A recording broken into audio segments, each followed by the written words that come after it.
Ladies and gentlemen, my name's Paul, and in this RedGamer.com video, we're going to be tackling multiple news stories which have popped up as usual over the past 24 or so hours of the technology variety.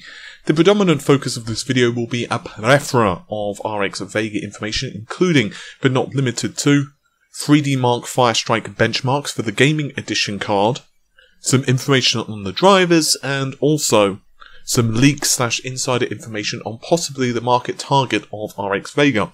Then, we're going to focus on Epyc, because we have some results and benchmarks for that range of processors. And then, finally, we're going to finish off with the tale of Windows and MS Paint, because, as you're probably aware, over the past day or two, there's been rumours and information that the application is going to be removed from Windows with the Creators Update, and we're no longer see it. RIP Paint. Well, Microsoft have now said that basically it wants to continue it, but with some caveats. So we'll go into that in a moment. But first, we're going to start out with the RX Vega. So a number of people actually messaged me asking for me to cover this. So, well, here we are. So these results are for RX Vega. Now, I want to stress that one more time. This is for RX Vega. This is not for the Frontier Edition. We'll discuss driver revisions in just a moment. But anyway, so the core clock is 1630 MHz. So this clock speed appears to be about what Vega is capable of doing at the moment. We're making some assumptions, of course, that AMD won't increase boost clocks drastically, or there won't be, third-party versions of the card which have much higher clocks. So it looks like this is going to be final revision clock at this point. Memory is 945 MHz, which is not too bad at all. So let's cut to the chase. What are the results? Well, once again, in Firestrike, with the GPU score, we're looking at 22,330, which is the highest result possible so far. As I said, videocards.com managed to snag this. Now, a couple of things before we talk further about the results. A number of people have actually wondered why AMD are utilizing the processor they are. Because if you take a look, they're actually using an Intel i7-5960X. And many are wondering, well, why aren't they even using Threadripper or Ryzen?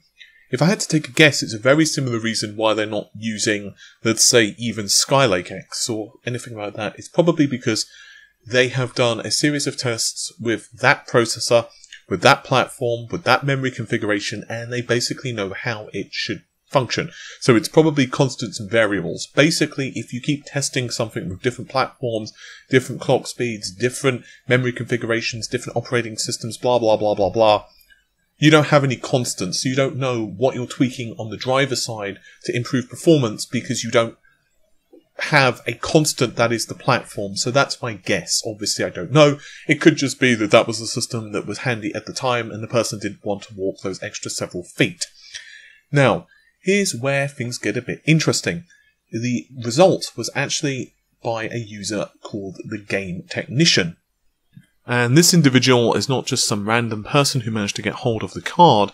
Actually, he is Jason Invigello, and he is the Senior Technical Marketing Specialist, at AMD. So, what about drilling down into the results? Well, I'm going to give you the synopsis. Essentially, these results are basically on par with a GTX 1080. Obviously, it does depend upon the model of a 1080. For example, you can get, like, I don't know, the Zotac Extreme versions of the card, the MSI Extreme versions of the card, where they've done pretty much everything other than strap a nuclear reactor to the damn thing to improve the performance. And those obviously will perform higher than, let's say, a stock 1080. So this is slightly higher than a stock 1080. It obviously stomps a GTX 1070 though. So that's obviously a positive. And these results appear, and I repeat the word, appear to be on a new driver that's not publicly available. I did do a bit of Googling. So the Radeon Vega Frontier Edition, currently 17.6 is the latest available on the website. This has the base drive version of 17.20.1035, or if you're looking at the RX stuff, I decided to look at both just because obviously, you never know. This has a Windows driver store version of 22.19.162.5 4, which obviously doesn't appear quite so late as these drivers, because these drivers, for those who didn't spot it earlier, is marked as 22.19.640.2. So obviously there is a discrepancy in driver version, so it looks like it's a slightly later version of the driver, but I'm doing speculation here because I don't know what driver exactly RX Vega is going to be using for the desktop. So, in other words, we don't know whether it's going to be similar to the Radeon Frontier Edition version of the driver, whether it's closer to, let's say, the RX 480, 580, and it's reworked, but that doesn't make sense because according to Raja Koduri, it's basically a completely reworked driver, so it's probably closer to the Radeon Vega Frontier Edition driver, but with some tweaks. So my guess is they're probably just changing the number system, so we don't really know how much of a difference there is between the two GPU drivers. So that's it, right? That's all I've got to say on this. Not exactly.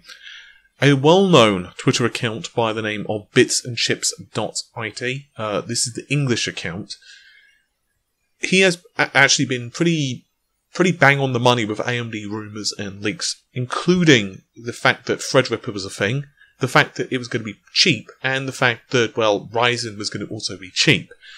Now, he has taken to Twitter and has been doing some, well, I'm going to shock you right now, I'm going to say tweeting. And he has said, just to say, Raja Koduri was the mind behind the R300. Navi will be his first 100% architecture. Vega was still in development when he returned to AMD. He's basically defending AMD and saying that, look, Vega was not the brainchild of Raja. He basically just took what was already designed, what had already been, developed, and basically just ran with it and tried to do the best he could with the project, which is what it is. He then goes on to say that Vega is, quote, and I just want to emphasize this is a quote, nope. This is in relation to Vega being a failure. He says, nope, it won't be a failure. Vega will be fast and cheap, just like Zen. So in other words, it appears, at least according to these tweets, that, well, Vega is basically going to be like Ryzen of the GPU market.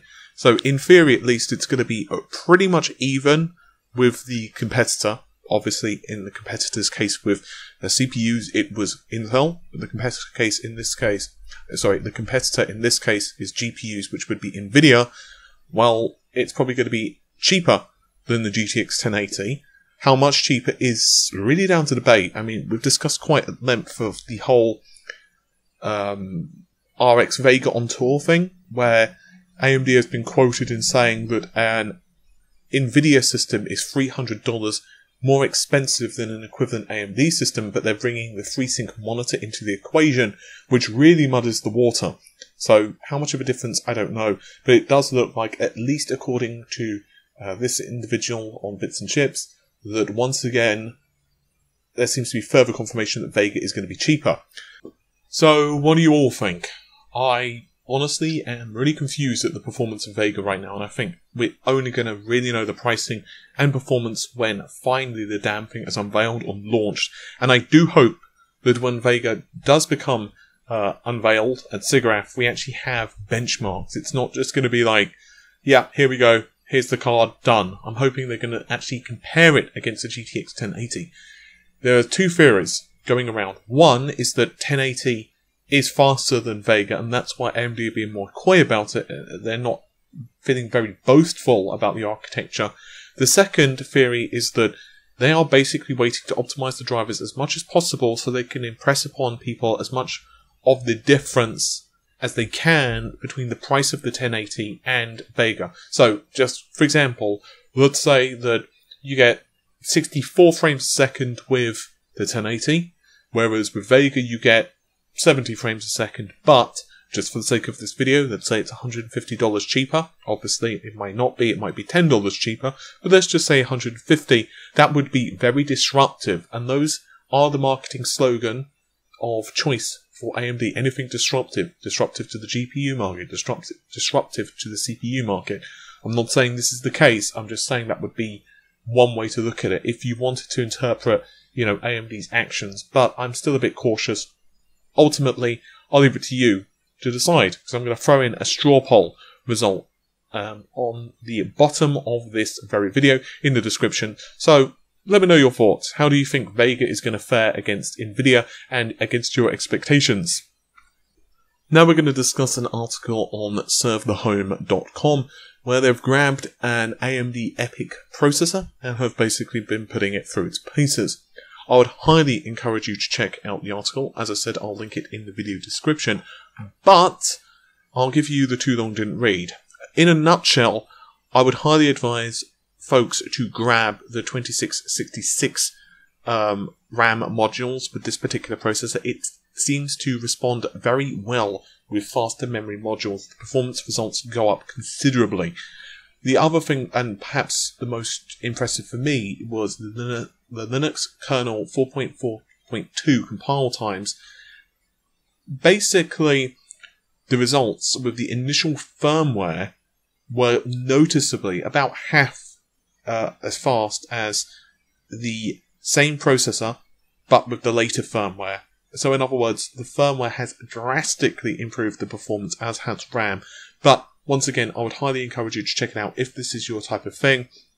Because I've discussed Vega at length, I don't really want to do two analysis type of things in the same video because it'd be kind of lengthy to say the least. But hey, I definitely feel that AMD have somewhat of a winner here. Obviously, there are going to be some benefits to the Xeon range of processors, including but not limited to the AVX512 instruction set. But I do feel that in general usage scenarios, AMD may well be able to simply outprice Intel. And good news, everyone! MS Paint is here to stay, according to Megan Saunders, who is the General Manager, 3D for Everyone Initiative and Windows Experiences. So this one has been doing the rounds for, well, the past day or so. RIP Windows, MS Paint rather, not Windows Paint, MS Paint. I've got to admit, MS Paint was the first real application I started to mess around with whenever I had the opportunity when I was young to basically use someone else's computer. When I went round a friend's house, it would generally be gaming, so I didn't really do the whole MS Paint there, but when I was ever, using one at school or whatever, I would always use Paint, because when I was pretty young, I didn't get a PC until I was quite early teens, I think, if memory serves. So I didn't get a chance really to mess around with computers that often when I was younger, let's say 10, 11.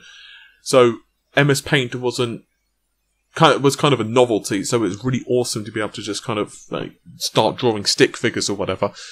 But anyway, MS Paint has been with us for around 30 years, 32 actually, and that's a long time, and it still has a lot of fans. After all, a lot of people use it for the trusty old, print screen, Control-V, and pasting, of course, into MS Paint and saving it as a JPEG. It's kind of a quick and dirty solution, and yes, you can get other screen capture tools and other ways of doing it, but for a lot of people, that's more than enough and perfectly sufficient. Still, you can also draw a lot of memes, of course, with MS Paint as well. So, accordingly, Microsoft are not going to be scrapping it. Instead, what they're going to do is allow you to download it via Windows Store. So, it's not going to be built into Windows anymore. You're going to have to download it. It is for free, though. I just want to stress that. However, instead they're going to be pushing Paint 3D, which again will be available for free with the Windows Creators Update, and it will continue to have many more features, including, but not limited to, 3D capabilities. And also the other bits and bobs that you would expect, like basic photo editing, line curves, 2D creation, and so on. Obviously, this is not going to be a replacement for, something like Photoshop or probably even GIMP, but still, it's nice that Microsoft are providing this, these small updates. So, yeah, it's not going anywhere, but you're basically going to have to do a couple of extra steps to get the legacy MS Paint. With all of that said, hopefully you have enjoyed the video. I'll see you soon. Take care. Bye for now.